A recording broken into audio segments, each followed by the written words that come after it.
All right, we coming. We coming. We coming. They should be able to hear you now. Hey, can y'all hear me now? Can somebody type can somebody type in the chat? Let me know you hear me. Okay. So, like I said, good Hey, evening hold on, everybody. hold on, hold on. Woo! Listen. Technical difficulties. Like I said, good evening everybody. Okay. Woo! Listen.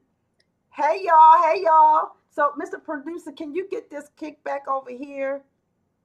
What? Can y'all hear me now? Okay, thank you, Miss Victoria. Thank you, Miss Jenny. Thank you, James. Thank you, thank you, thank you. Okay, so we apologize for running a little bit behind. We are just having some minor technical difficulties, but our producer is pressing on. So we have an awesome show tonight. I'm excited. I have been giving my little sister a hard way to go. She wanted to know the questions and we didn't send them to her. We didn't give her nothing. So she gonna have to just come off the cuff for us tonight. All right. And so I want you guys to sit back and any questions that you have, we want you to share as me and Lisa. Say hey, Lisa. Hi, everybody. So me and Lisa are tag teaming. You guys don't see Lisa on a regular basis. Lisa is our PR person, and she likes to stay in the background. She likes to hide behind the screen. But every now and then, I can twist her arm, pinch her a little bit, and get her to come to the front. So, Lisa, I'm so excited to have you as my co-host tonight as we are co-hosting Yes. together. And so Kiara is just gonna have to not Kiara, our girl Mhm. Key. She just gonna Yes. have to, go Y'all along gotta for the say it like ride. Pastor Phil says it, or it don't count. How he say it? Your girl Key, your girl Key. All right, all right. So who said hi, mommy? Oh, hey Samuel. We see Samuel there. I'm like, who said hi, mommy? I know Kalia and Lil Mishon ain't saying hi already. All right, all right. So tonight we are going to be talking about it is mental health awareness month, and yes, it's been the entire month of September, and we felt like it was fitting to close out the month with this show and to interview and to have a chat with our girl Key, because this is one of her areas that we can say now of expertise. She done gone to Yes. school. She done got her little certificate and her, red notifications and all of that. And so she's official. Amen. So we excited about that. Yay! And so we felt like it was, appropriate rather than have somebody else come on the show. Why don't we talk to Key? So let me just start off by, I'm just going to share a little bit of her bio. Okay, I'm just going to share some of her bio. Kiara Key Noble is a visionary, a woman of many talents who wears many hats. She is an ordained minister, soon to be ordained reverend, wife, a mother, a daughter, a sister, all right, and a co worker. Many people call her friend. She is a program manager by profession, a published author, and the co host of Victory Talk, a virtual talk show. And you guys already know about Victory Talk. Which Victory Talk is, centered around helping people to grow, speak, and live a victorious life. More recently, she is now a certified mental health advocate and future life coach through the Green Heart University. So once again, we say congratulations. We're so proud of you. Thanks, y'all. Key, she is truly, and now I'm winging it. Key is a woman after God's heart. She seeks to be obedient and do what it is that God has for her to do. You can call Key anytime. You can text her, you can inbox her, message her, and when she see it, she's going to reach out to you. I know several people who have said that in a stressful moment, having a stressful moment, they reached out to her and she stopped what she was doing. She took the time to help them, support them, and to do everything that is required of someone that is a life coach and a mental health advocate. And so we just think that that is we think that's awesome. Not everybody has that ability. Not everybody, it is truly a unique gift. It is definitely a unique gift. And so,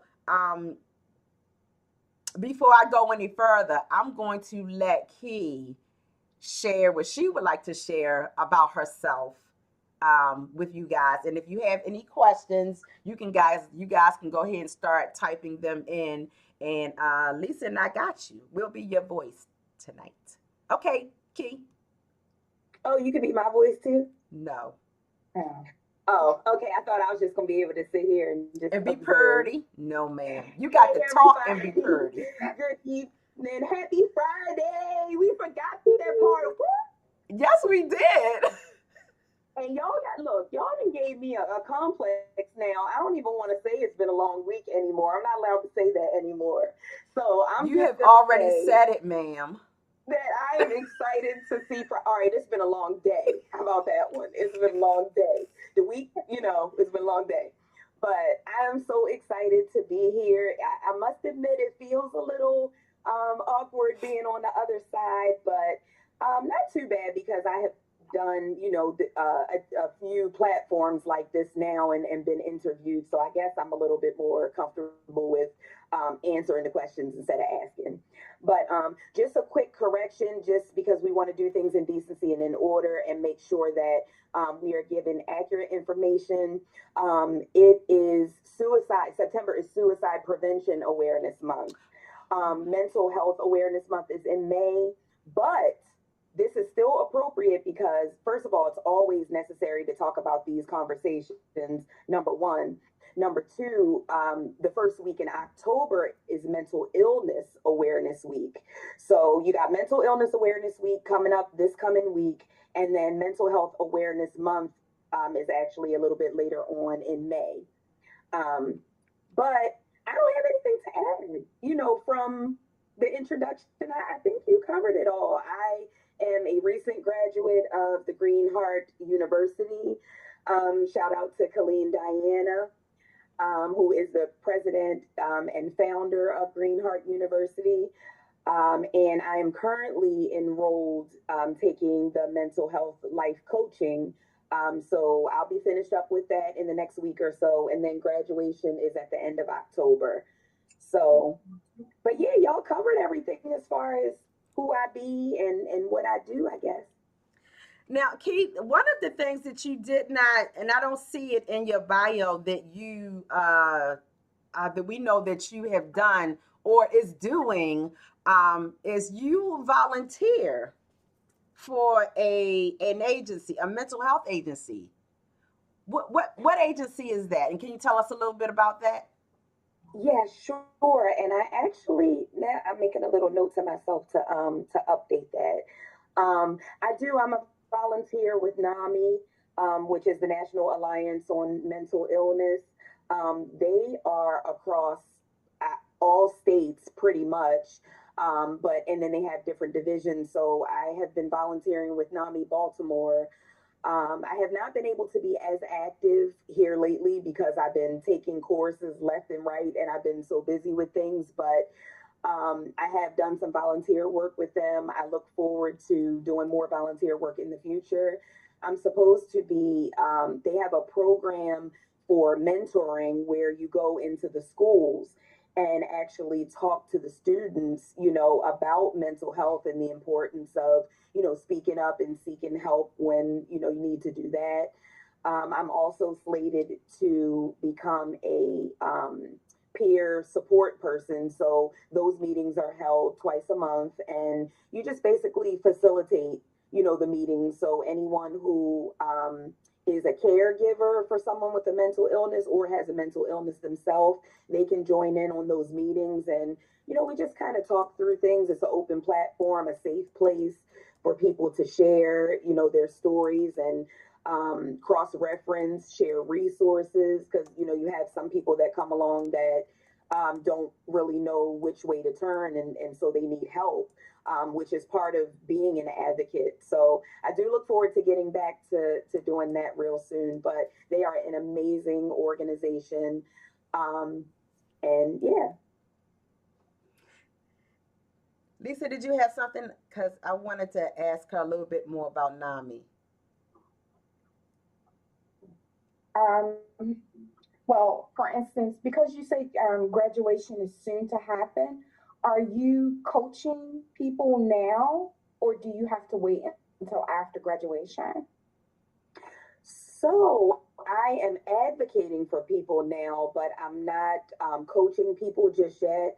We're actually in the process, while we're in the academy, of developing our program so that we know exactly what it's going to look like. But I can give you a sneak peek. More than likely, I'm going to be doing more than one coaching. I will be doing coaching for women who suffer with anxiety and depression. Probably between, I guess, the ages of 18 and up. I really don't want to put a cap on it, as far as the limit, because there really is no limit. And then also, I was thinking about exploring the avenue of a group for women who are caregivers for children with mental health concerns. As a lot of I have walked that road, and still, walk in it on a day to day. And so I feel that it is extremely important to support, the moms. I mean, support the dads as well, but y'all know I don't have to, really tell you, because you all are mothers, and I'm sure all the mothers out there can kind of understand. We kind of take the reins on a lot of that type of stuff, and definitely navigating the journey. I wasn't completely alone because, my husband is here. But, some of the stigmas and stuff that's associated, which I guess we'll get to later on in the conversation. But it was a tough road, because with fathers, they tend to ride the fence, as far like it's a fine line between being defiant and disrespectful and then having something else going on. And so we had to slow walk through the process of, okay, the child is not trying to be disrespectful, trying to lash out, but these things are just a manifestation of something greater that's going on. So those are kind of my two key focuses on what I believe. Now, unless God tells me otherwise, because I'm being very obedient nowadays. At least I'm trying to be. And so, if he has me head in a different direction, then so be it. But for right now, that's kind of where my head and heart is at. Miss Victoria said, "Wow, that's great. How would someone volunteer? Did you have to take a NAMI class?" So that's a great question. To volunteer, you would just contact their office and let them know that you would like to be a volunteer. There is a screening process that's involved. And then, but to facilitate, which is basically teaching, or leading any type of support classes, or obviously if you have to go into, the school system and classroom, then there's going to be background checks and those types of things. But absolutely anyone can volunteer. Even if you don't have a mental health concern of your own or are a caregiver, we all just kind of have our thing, and we want to give back and help in some way. So the door is absolutely open to anyone who wants to volunteer. And I'll get you guys some information that we can type in later on, or get posted on our websites and stuff. So let me ask you this, before we get too much deeper, because I mean, I happen to know a little bit, but how did you get here? I know that you originally had some schooling, this was your focus, And then life happened. Mm-hmm. You press pause. But how did you know that this is what you wanted to do? How did you get here? It's a kind of funny story because how I got to any of my hears was kind of, I don't know, stuff just seems to fall in my lap, and then when I get through one thing, then something else kind of comes into play. But on the mental health road, I actually have about 3 years completed towards my psychology degree. And that's been, wow, the last time I was in school, it's been over 10 years. Because I had, intention, like you said, life happened. I had intentions on going back. And then out came my little mini. And so I said, okay, when she gets a little bit older, I'll go back. And then I just, wound up on this road. So who knows if I'm gonna, go back and finish that. The initial goal was to be a psychologist.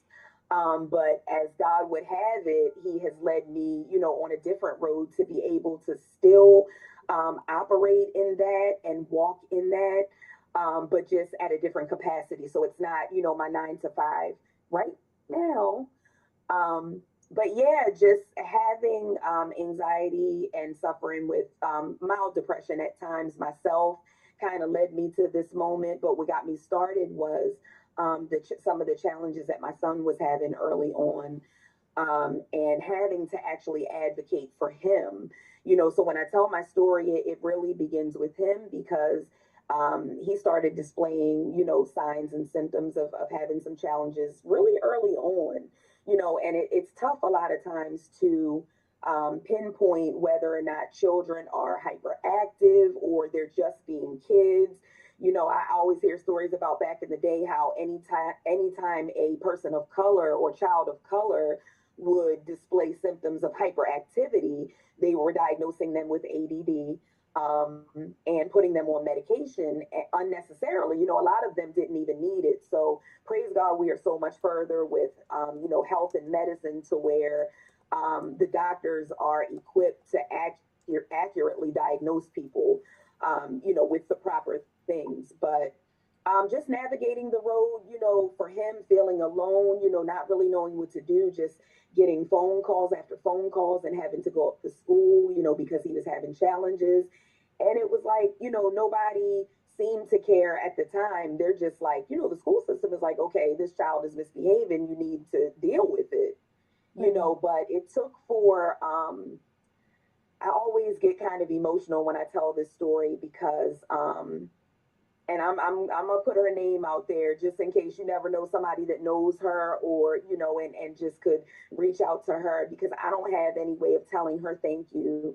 But Nurse Cameron at his elementary school, she pulled me up one day when I was coming to pick him up, and she had asked me if I had ever thought about talking to a professional, to maybe just sit down and explain to them what was going on and just have them do an evaluation. And so I said, no, I had never thought about that. And boom, like the rest was history. She provided me with resources to contact the different mental health services, and we were able to get him evaluated, and later properly diagnosed and treated. And I just thank you. I just thank her so much. And maybe someday our paths will cross and I'll be able to, thank her again in person. She's not at the school anymore. But when you talk about life changing, because she didn't have to do it, nobody else was doing it. They were just chalking it up to, oh, he's just misbehaving. And so, yeah, so that's kind of what led me on this road initially. And then fast forward to navigating through my own challenges up until present day.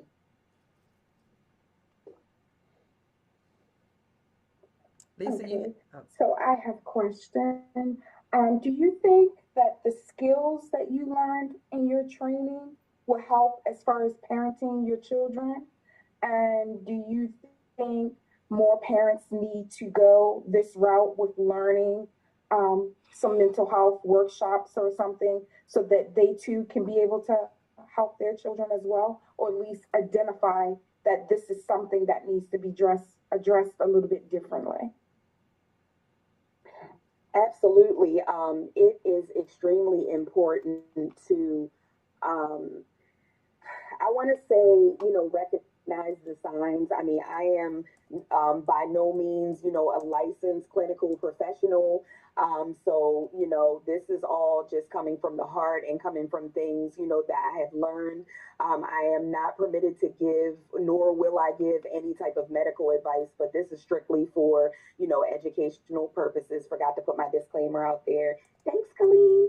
But look, I don't want no problems from nowhere.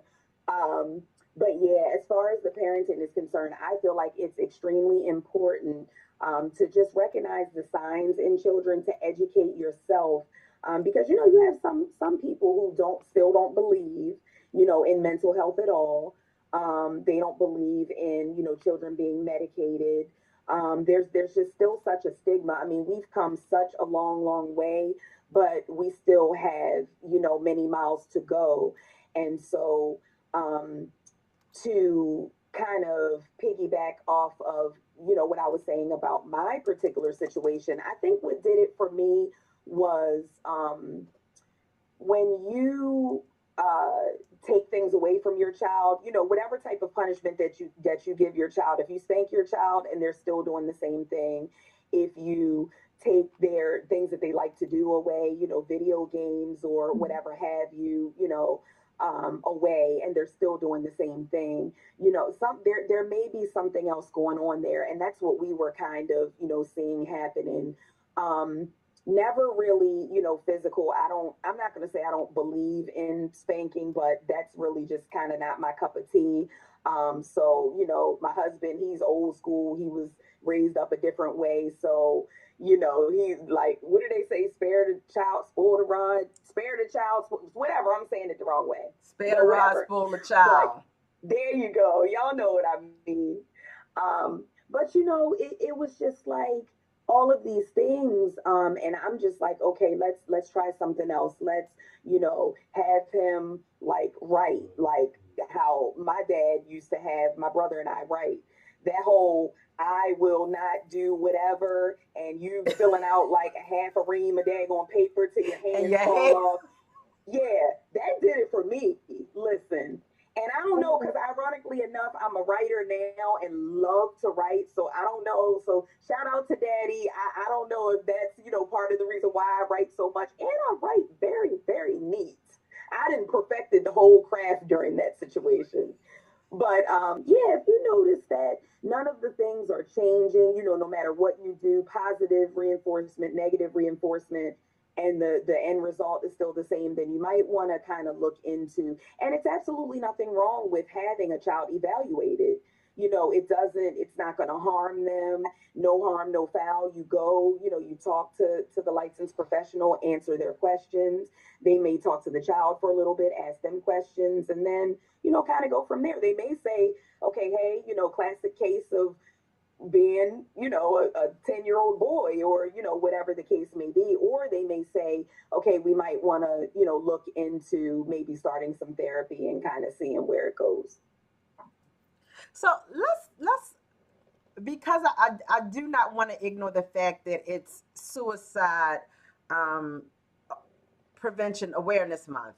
So I Yes. don't want to ignore that. So I really want to maybe, and I don't know how much you can talk about suicide prevention, but during your training, was that something that you guys covered?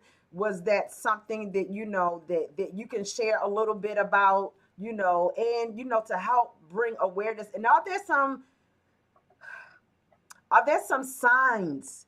Because a lot of times we hear about all of these cases, and then we say, didn't somebody take note that something wasn't right with the individual? Are there some classic signs? So yeah, I can touch on that briefly. We we definitely did cover. We covered quite a bit. I mean, it was extensive. So y'all who know, I just wasn't around for a little bit. for a hot minute because it was a heavy load. So much information, was given, and we learned and navigated through.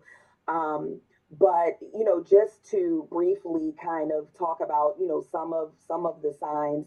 We talk about paying attention to people's behaviors, and so I'm glad that you mentioned that because we need to talk about suicide awareness, obviously 365, but with this being highlighted this month, it is extra important to talk about. And so, I would say some things are, if someone is sleeping too little or oversleeping, drastic changes in appetite, under eating or overeating. Um, what else?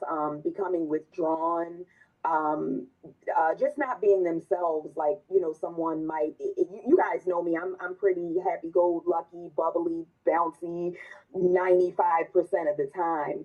So if you see, me and I kind of get a little quiet for longer than, a couple of days or, just sometimes people will just can't even get out of the bed in the morning, just depression, is a major factor.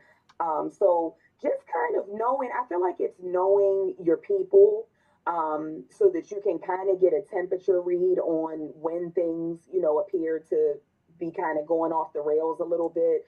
Also, one thing that I have learned is giving away prized possessions.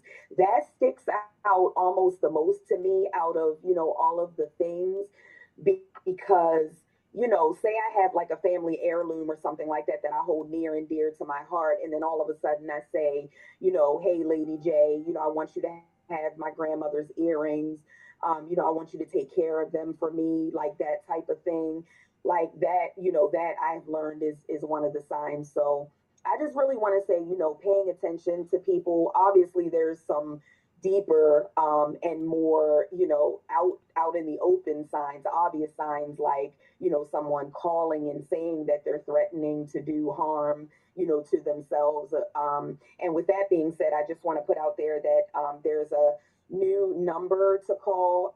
We do have crisis response systems, but 988 is the number that was released in July of this year. And I just love that, it got pushed through legislation. It really, all of these things to go through the channels to get, these things passed sometimes can be a heavy task, but I'm grateful for that because it's almost like 911. It's Right. 3 digits. That's all you have to remember, 988. So if, you or someone is feeling suicidal or even feeling, just not like themselves, going through any type of mental health crisis, they can call 988 and talk to an operator, and someone will be able to assist them. And it's 24/7. And it's also US based, so it's anywhere in the United States. Awesome. Yes, Awesome. thank you for that. Yes.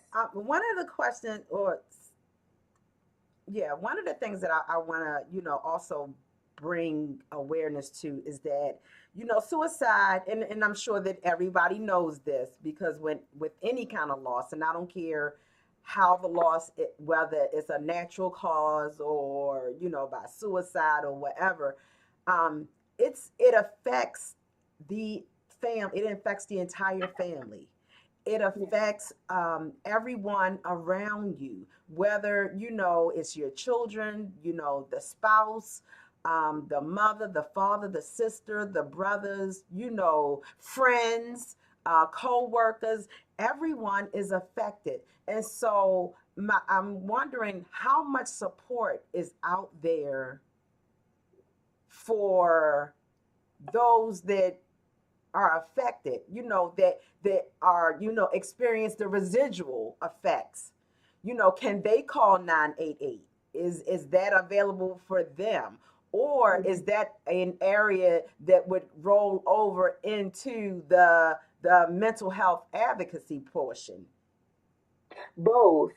I would say, calling 988, it's just kind of a quicker way to get, to where the person needs to be.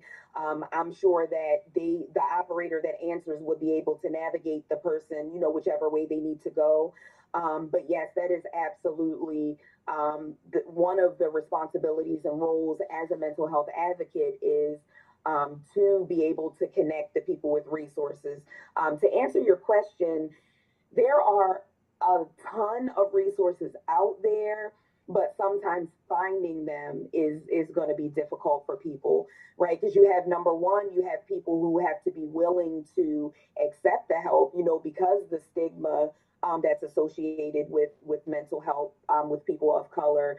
But then on top of that, once they, are willing to admit that they have something going on or that they might need to talk to somebody, then at that point, they're still going to need to know who to call, where to call, what can I do? And so one of my roles and responsibilities would be connecting with people, who need whatever, call me, we can have a conversation, walk through, I'll probably ask some questions to kind of figure out, what type of headspace you're in, first of all, because if somebody is in severe crisis, I need to be calling, 988. You don't ever want somebody to be suicidal or just really in a bad space. And time is really of the essence, in that case. So just kind of doing a quick, kind of check off the boxes and kind of see where they are, and then from there, then I'll be able to direct them to whatever help that it is that they need. And so some of the questions, that I might ask them is, first of all, to ask them, what are they experiencing? And then we'll kind of just go from there and see, because you'll have some people who will just need a grief counselor. Someone may need a rape counselor, because they've been through some type of trauma, physical abuse. They may have substance or alcohol abuse problems, suicide, depression. There's just a wide array of things, that we navigate through on a day to day. And so, just kind of finding out what it is that they need, and then being able to connect them to the therapist or psychiatrist if they, make it that far. So can you just kind of give us some of the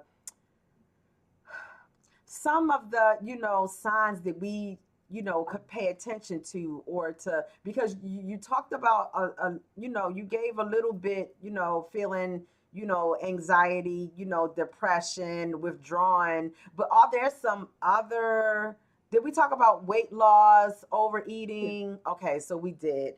Okay, is there anything else? I do know that back in the day, I remember a friend of mine who was a cutter. She would, I mean, she would constantly, she would constantly cut herself and do bodily, bodily damage to, her own personal self. When we see somebody like that, what do we do in that, instance? 988 doesn't seem like it would be urgent enough.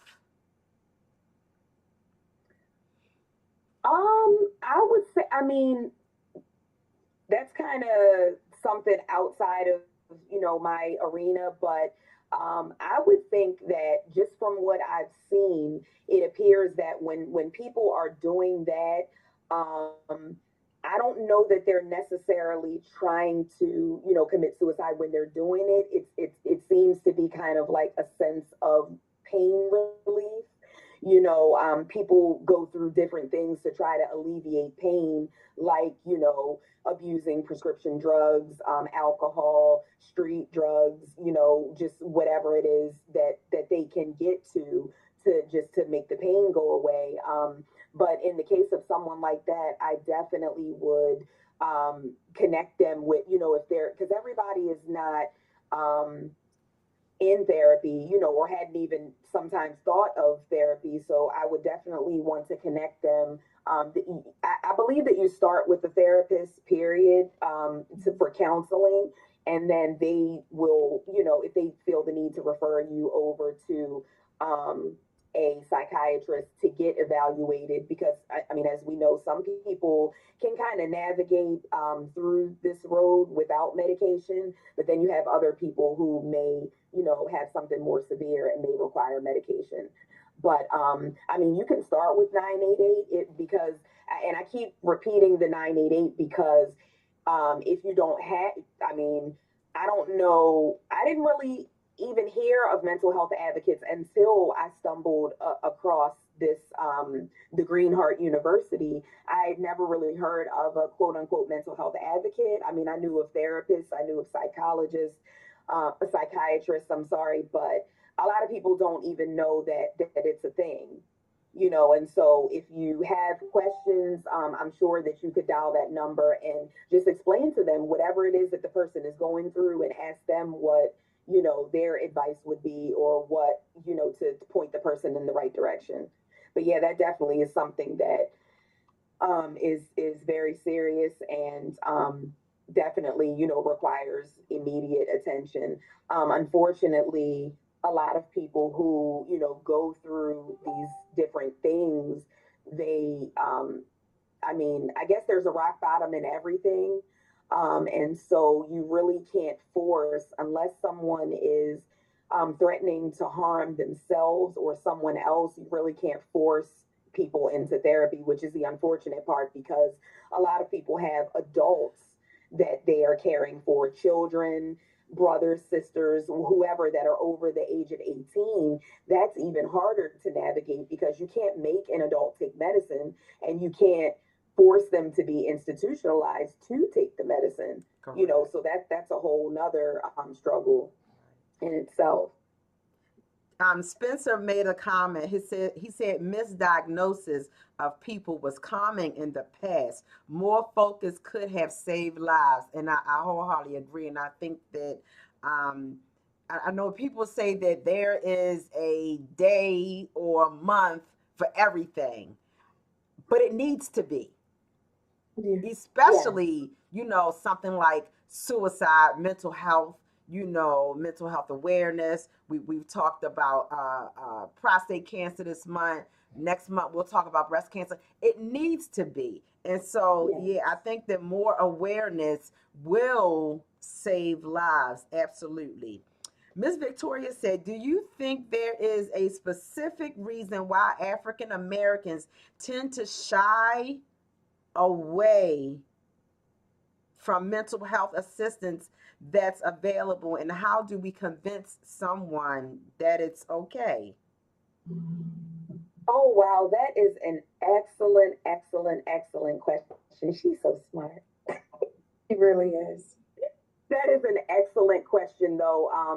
A lot of the stigma associated with people of color, not just African Americans, but people of color in general, is generational. We talk all the time about breaking generational curses, but a lot of people are brought up in households where what happens in this house stays in this house. Unfortunately, and so we get that embedded in our brains to where I can't talk to anybody about anything. I have to hold it in. I have to keep it to myself. The struggle with the men, our men, that's just a whole nother beast in itself because we know they tend to hold back emotions and hold on to things more so than women do. So that's a lot of it, just kind of growing up in households where it's either unspoken of to talk to someone outside of the household. Unfortunately, you even have people who deal with, molestation and things like that from, relatives or caregivers or whoever. And they just suffer in silence with that, their whole lives sometimes because, they're either afraid to say something for, fear of retaliation, or they're afraid that the people won't believe them, and so it's just really an unfortunate thing. But to answer the second part of your question, how do we convince them? We convince them by doing what I'm doing right in this moment. Some of the roles, and I don't think that we touched on that, but I don't want to miss this. Some of the the roles and responsibilities of a mental health advocate is to really stand up for the voiceless, to share our personal stories, because oftentimes people are going through things. And, we talk about this all the time in ministry. People tend to flock to people who they know have lived through something. I could Yes. read all the books, I could take all Yeah. the seminars, Yeah. but if I have lived it, then it just really hits different for some folks, and they're more willing to a lot of times open up to talk to somebody who can truly not only sympathize with them but empathize with them. And so, using social media platforms, podcasts, speaking engagements, shouting from the mountaintops. I've began to buy my apparel, my T-shirts. Praise God, the Green Heart University provides a green box, which is filled with all of the things that we need to be able to do our job, including, buttons and stickers. And, so I'll just be really a walking, breathing advertisement really soon. We wear the color green. I have my green eyeshadow and my green earrings today, because I couldn't wear a green shirt because of the green screen. Woo, I just say green a lot. Green is the color of that represents mental health awareness. And so we wear green, just to support all of those who are going through, to help people to understand that we are not at fault. We are not our mental health illness. We are living with it, but we are not it. And just to reassure them that there is, light and hope at the end of the tunnel. There is healing through this journey. There will be breakthroughs throughout this journey. And so we convince them by living, breathing, walking, and talking it. Because the more awareness that we get out there, the more that we spread the information, share the information, the more that people will be willing to open up and say, hey, I do have something going on. Can I talk to you for a moment? Absolutely, anytime. And you guys will see me on my social media platforms. And we'll get to how you can reach me, I guess, later on before we close. But just all the hashtags that I put. Hashtags are so important, and I have kind of coined myself the hashtag queen, because when you click on those hashtags, it takes you to resources. It connects you to images, to people's pages, to news articles, to telephone numbers. I mean, it's just amazing. The power of a hashtag is amazing. And so just continuing to spread awareness and answer people's questions, and just really having the patience and taking the time to care is going to be most important and critical in getting people to open up and share. So, you were a mental health, well, you are a mental health advocate, and you decided to add life coach to your table. How do they intertwine, or is it a separation of the two? Yes, glad you asked that question too. So, the coaching aspect of it kind of enables me or anyone else to monetize it. And so, the difference between an advocate and a coach is going to be, most of the time with coaching, you're able to have clients, and you will charge them whatever fee it is for your program or for your services.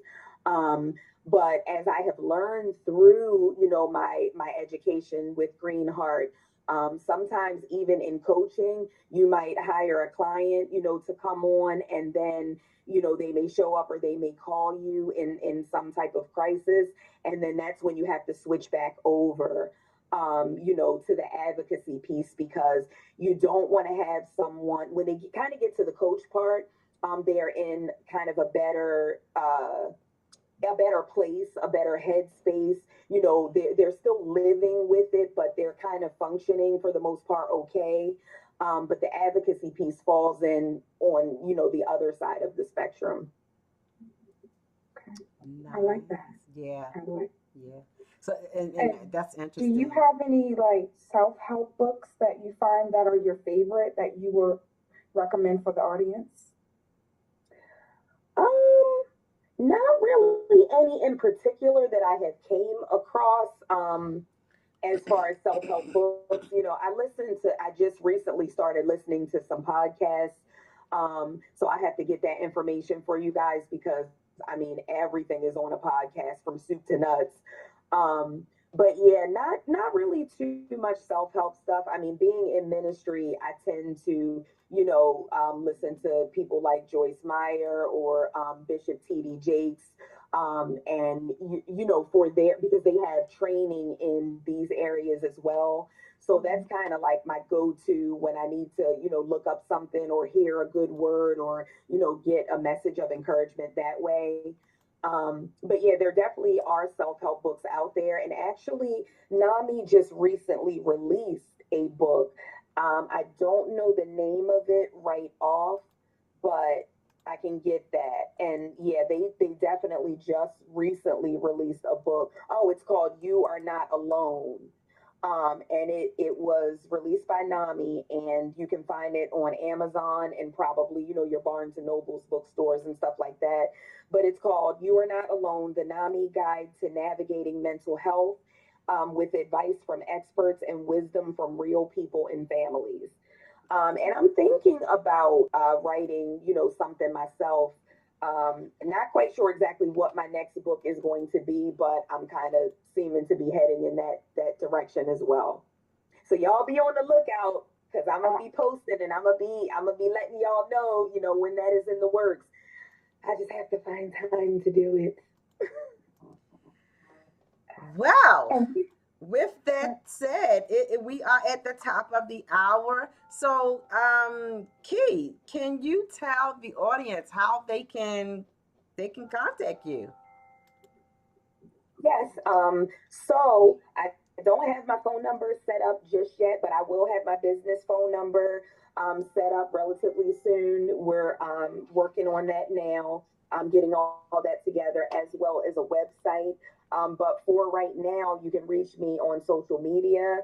On Facebook, it's Key Alicia, KeyAlicia. On Instagram, it's key underscore Alicia underscore. Um, and what else? Email. I just started this new email. So pardon me. I think it's in my bio, but give me one quick second. Email is coachkeyalicia@gmail.com. So you can reach out to me any of those ways, inbox me, comment on one of my posts. You guys are going to be seeing more of me in the near future. So, but yeah, you can reach out to me. I'm going to be starting a Twitter page. Oh, I'm going to try to hop back on the Twitter boat. I have a Twitter right now and I don't use it, but I'm learning that, once I kind of get my business up and running, that I should be on all social media platforms, including probably Snapchat and TikTok. So I will get y'all that information later on as it's available. But Key Alicia on all social and Coach Key Alicia at gmail.com. All right. So that is awesome. We are so godly proud of you. Just Yes, And we yes. just pray that God continues to use you and that you will continue to be obedient and allow Him to order your steps and to guide your feet, your thoughts, your mind, and your hearts, and your mouth, because we You need your bet. voice. We need your voice. And so we ask that you just keep on pressing on, all right? And so that is our show for tonight. Thank you, Lisa, for standing in the gap. And we look Yes. forward, yes, yes, yes. So we look forward to seeing each and every one of you next week for Hot Topics. Hot Woo topic. woo! So Yes. listen, real quick before we get out of here, I want to remind everybody, if you are married or engaged with a date, the marriage ministry of Victorious Living Faith Ministries is up and in full effect. We have our meeting tomorrow morning at 9 a.m. 435 Maryland Avenue, Essex, Maryland. Come right on, 9 a.m. Breakfast will be served. Bring your boo and come on and join us. I promise you, you will not be disappointed. And you do not have to be a member of VLF to participate. So share that word, and you can get you can see the flyer that's floating around if you missed the address. Again, it's 435 Maryland Avenue in Essex, Maryland. Also, this Sunday, come on and join us at Victorious Living Faith Ministries, 9 a.m. for our communion service. So it is Communion Sunday. Come on and join us. And then we will also be traveling on this Sunday afternoon for Pastor Phil. He will be ministering, preaching at New Hope Baptist Church. And you'll be able to see the flyer and the location later on this evening. So join us, join us, join us. And we look forward to spending time with you. Y'all have an awesome night. We will see you soon. God bless. Be kind to one another, y'all. Good night.